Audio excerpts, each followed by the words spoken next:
अस्सलाम वालेकुम क्लास 7। आज हमने स्टार्ट करना है exercise 6 question number 4 to question number 10। Question number 4 है the total cost of 10 lottery tickets is ₹200। Find the cost of 25 tickets. अच्छा, इन क्वेश्चंस को सॉल्व करने के लिए टू मेथड्स होते हैं, या तो यूनिटरी मेथड हम यूज़ कर सकते हैं या proportion method. So proportion method is much easier. दोनों मेथड बहुत इजी हैं, बट हम जो फॉलो करेंगे प्रोपोर्शन मेथड के थ्रू करेंगे, जो आपके अंडरस्टैंडिंग के लिए मोस्ट इजी होगा और आप विद इन फ्यू सेकेंड्स आप उस कंसेप्ट को कैरी कर लेंगे। सो पहला क्वेश्चन नंबर 4 है total cost of 10 lottery tickets is ₹200। Find the cost of 25 tickets. अच्छा, अब हमने चेक करना है find the cost of 25 tickets. It mean cost हमने फाइंड करनी है। सो दूसरी हमें यहाँ पे क्या चीज़ गिवन है, एक तो लॉटरी टिकट्स हैं और दूसरी कॉस्ट हमें गिवन है। सो अगर हमने लॉटरी टिकट्स फाइंड करने होते हैं तो हम टिकट्स को अपने राइट हैंड साइड पे लिखते हैं और कॉस्ट को लेफ्ट हैंड साइड पे लिखते हैं। अब चूँकि इस क्वेश्चन में हमें कॉस्ट फाइंड करनी है और टिकट्स हमें गिवन है, सो टिकट्स को हम अपने लेफ़्ट साइड पे रखेंगे और कॉस्ट को राइट साइड पे रखेंगे। यानी हमेशा जो चीज़ फाइंड करनी होती है ना, फाइंड कॉस्ट है ना, so cost automatically right side पे लिखी जाएगी। ठीक है, इस मेथड में ये चीज़ मस्ट होनी है। सो अब स्टार्ट में हमने लिखा कि टिकट्स थे और कॉस्ट थी, और कॉस्ट किस में थी, रुपीज़ में थी, डॉलर्स में या इस तरह करेंसी नहीं थी, रुपीज़ की करेंसी थी। सो ये लिखना भी ज़रूरी है। अब टिकट्स अगर हमारे पास सबसे पहले थे 10 लॉटरी टिकट्स, तो रुपीज़ से 200। 10 लॉटरी टिकट से तो रुपीज़ क्या थे, 200। अब यहाँ पे दोबारा RS लिखने की ज़रूरत नहीं है, हमने ऊपर लिख दिया है, सो जस्ट 200 लिखेंगे। अब हमने फाइंड कॉस्ट करनी है ऑफ 25 टिकट्स, यानी अगर टिकट्स 25 हों तो कॉस्ट क्या होगी। हमने यहाँ पे हर क्वेश्चन में अगर कॉस्ट फाइंड करनी है ना फाइनली, तो उसको फिर x लिखा जाएगा। ठीक है, हमने ये खुद लेट किया कि वो कॉस्ट क्या थी, x थी। सो डायरेक्ट वेरिएशन के अंदर क्या कैसे आ रहा है कि एरो कैसे लगे हैं, इस चीज़ को समझें आप। डायरेक्ट वेरिएशन ऐसा वेरिएशन होता है जिसमें increase in one quantity corresponding increase करती है अदर क्वांटिटी में। जैसे यहाँ पे अगर 10 टिकट्स हैं वो 200 के हैं, अगर 25 टिकट्स हैं यानी टिकट्स अगर बढ़ गए हैं, ठीक है, टिकट्स अगर बढ़ गए हैं तो उसकी कॉस्ट भी तो ऑब्वियसली ज़्यादा होगी ना। ज़्यादा टिकट्स खरीदने के लिए हमें ज़्यादा रुपीज़ देने होंगे। अब हमेशा क्या करना होता है, अब ये हमें डायरेक्ट वेरिएशन पता चल गया, एक चीज़ इंक्रीज़ हो रही है तो दूसरी भी इंक्रीज़ हो रही है। तो हमेशा एरो कैसे होता है, एक्स की तरफ से एरो स्टार्ट होता है, एक्स की तरफ उसका टेल आती है और हेड की तरफ जाता है। नेक्स्ट जो ऊपर नंबर है, अब ऊपर नंबर है ना नेक्स्ट, तो इस तरह ऊपर जाएगा, यानी हमेशा एक्स की तरफ से एरो ऊपर जाता है। और डायरेक्ट वेरिएशन है तो जिस तरह इधर एरो लगा है सेम इधर एरो लगेगा। ठीक है, अब देखें कि यहाँ पे 25 से 10 की तरफ एरो जा रहा है ना, तो 25/10 लिखेंगे इसको एज अ फ्रैक्शन। जब हमने चेंज किया इक्वल लगाया है सेंटर में, और ये x से 200 की तरफ जा रहा है तो x/200 होगा। अब यहाँ पे हम करते हैं क्रॉस मल्टीप्लिकेशन। क्या करते हैं, बाय क्रॉस मल्टीप्लिकेशन। 25 मल्टीप्लाई हो जाएगा 200 से, इक्वल टू x मल्टीप्लाई हो जाएगा 10 से। अब ये वाला 10 जो इधर है, हमें तो जस्ट x की वैल्यू चाहिए ना, तो ये 10 इधर मल्टीप्लाई हो रहा है, इक्वेशन की बैक साइड पे आएगा तो इधर आके डिवाइड हो जाएगा। अब 0 और 0 कैंसिल आउट हुए, 25 मल्टीप्लाई 20 किया तो रुपीज़। अब x की वैल्यू जो x था उसके ऊपर रुपीज़ RS है ना, तो इसका आंसर 25 मल्टीप्लाई 20 किया तो 500 आ गया। और चूँकि x के ऊपर जो यूनिट था रुपीज़ था तो इसके पीछे RS भी लिख दिया। ठीक है, देखिए कितना इजी ये मेथड है। अब नेक्स्ट क्वेश्चन है the cost of 5 metres of cloth is ₹1500। How many metres of the same cloth can be purchase for ₹15,000। अब हाउ मैनी मीटर्स, अब यहाँ पे हाउ मैनी मीटर्स का आ गया, it means of the same cloth के metres में हमने length देखनी है, तो क्लॉथ और वो क्लॉथ किस तरह होगा, गिवन मीटर्स में होगा।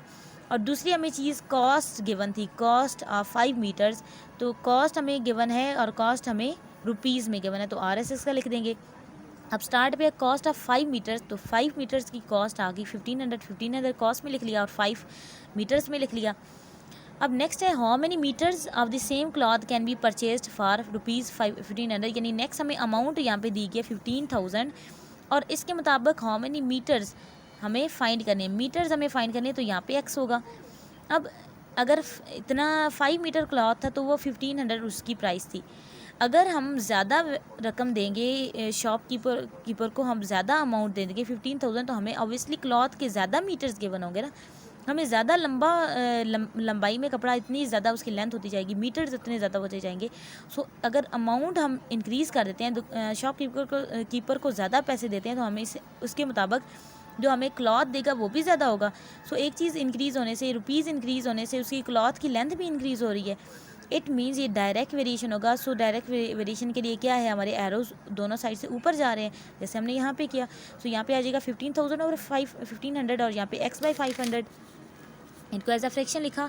0 0 0 0 कैंसिल हो, यहाँ पे 150 रह गया और यहाँ पे 15 रह गया, इज इक्वल टू x/5। यहाँ पे क्रॉस मल्टीप्लिकेशन की हमने, 150 × 5 इज इक्वल टू x × 15। अब 15 यहाँ पे आके क्या होगा, डिवाइड होगा। 5 1 is 5, 5 3 is 15, 150 1 is 150/3 is equal to x। अब 150 अंदर रख के 3 से डिवाइड किया, 3 5 are 15, लास्ट में 0 सॉल्व नहीं हुआ तो इसको ऊपर ले गए तो 50 आ गया और x आ गया। अब 50 के साथ यूनिट क्या आएगा, x की तरफ देखें, x के साथ यूनिट यहाँ पे क्या है, ब्रैकेट में मीटर है ना, तो यहाँ पे आंसर में मीटर लग जाएगा। नेक्स्ट है, it is given that the increase in length of an elastic spring varies directly with mass hung from it if 50 kilogram produces an increase of 2.5 centimeter, how many kgs? अब ये देखना है कि आपने जो नेक्स्ट चीज़ रखनी होगी ना अपने राइट साइड पे, वो kg होगा जो हमने फाइंड करनी है। Would produce an increase of 7.5 centimetre. अच्छा, यहाँ पे हमें एक इलास्टिक स्प्रिंग दिया गया है। स्प्रिंग जैसे आपकी बाल पॉइंट के अंदर भी होता है, जो उसको खींचने से उसकी लेंथ बड़ी होती जाती है। अब वो किस तरह उसको खींचा जाता है कि जितने ही हम मैस, अगर उसको हमने हंग किया हुआ है, लटकाया हुआ है कहीं पे किसी पॉइंट पे, तो अब उस स्प्रिंग को ओरिजिनली वो बिल्कुल स्ट्रेच होता है, इतना सा होगा, लेट्स सपोज इतना सा है। जैसे ही हमने लटका हुआ है इधर, उसके बॉटम पे हमने कोई भारी सी चीज़ लगा दी, तो वो क्या होगा, जो वज़न होगा नीचे की तरफ एक्ट करेगा और वो उसकी लेंथ क्या हो जाएगी, इंक्रीज़ होती जाएगी। ये हमें गिवन है इस क्वेश्चन के अंदर। अब यहाँ से एक्चुअली हमारा क्वेश्चन स्टार्ट होता है। इससे पहले जस्ट हमें उस सिस्टम के बारे में बताएगा, इलास्टिक स्प्रिंग सिस्टम कैसे काम कर रहा था वो बताया गया। नेक्स्ट है, if 50 kilogram produces an increase of 2.5 centimetre. अब लेंथ उसकी जो इंक्रीज़ या डिक्रीज़ हो रही थी वो सेंटीमीटर्स में गिवन थी, और दूसरा हमें मैस जो हमने अटैच किया था, मैस हंग फ्रॉम इट, वो केजीज़ में गिवन था। सो सबसे पहले हमें पता चला कि अगर 50 किलोग्राम मैस है तो इंक्रीज़ कितना आ रहा है लेंथ में, 2.5 आ रहा है। नेक्स्ट हमें जो चीज़ चेक करनी है ना, वो है how many kilograms would produce an increase of 7.5 centimetre. यानी अगर किलोग्राम कितने होंगे, यानी किलोग्राम के अब कॉलम में x आ जाएगा, produce an increase of 7.5 centimetre, 7.5 centimetre का इंक्रीज़ है। सो जब मैस हमारा जो था वो 50 था तो 2.5 आया। अब अगर ज़्यादा हमने लेंथ उसकी ज़्यादा स्ट्रेच करके डाउनवर्ड उसको एक्ट करवाना है स्प्रिंग को, यानी अगर सिर्फ 50 किलोग्राम था ना, तो स्प्रिंग इतना सा लेंथ में उसकी आई हुई थी, वो 2.5 थी। अब हमने चेक करना है कि स्प्रिंग की अगर लेंथ इतनी ज़्यादा हो जाती है ना, 7.5, तो कितना मैस इसके नीचे लगा हुआ था। ये अगर मैस है, ये वाला मैस है 50 किलोग्राम का, तो यहाँ पे वो मैस कितना होगा, कितने किलोग्राम का होगा कि 7.5 तक उसकी लेंथ लंबी हो गई थी। सो ये जब ज़्यादा मैस होगा तब भी ज़्यादा लेंथ होगी ना, तो ये डायरेक्ट वेरिएशन है, यानी एरो दोनों साइड से ऊपर जाएंगे। यहाँ पे आ जाएगा 7.5/2.5 का, यहाँ पे x/50। सो यहाँ पे हमने अब क्या करना है, पॉइंट हटाना है। जब 7.5 का पॉइंट हटाया तो यहाँ पे उसका आ गया 10 आ गया। अच्छा, 2.5 का डिनोमिनेटर में है ना 2.5, तो इसका 10 ऊपर नोमिनेटर में चला जाएगा। 10 हमने कैंसिल किया, 75/25 इज इक्वल टू x/50। यहाँ पे होती है cross multiplication, 75 × 50 is equal to x × 25।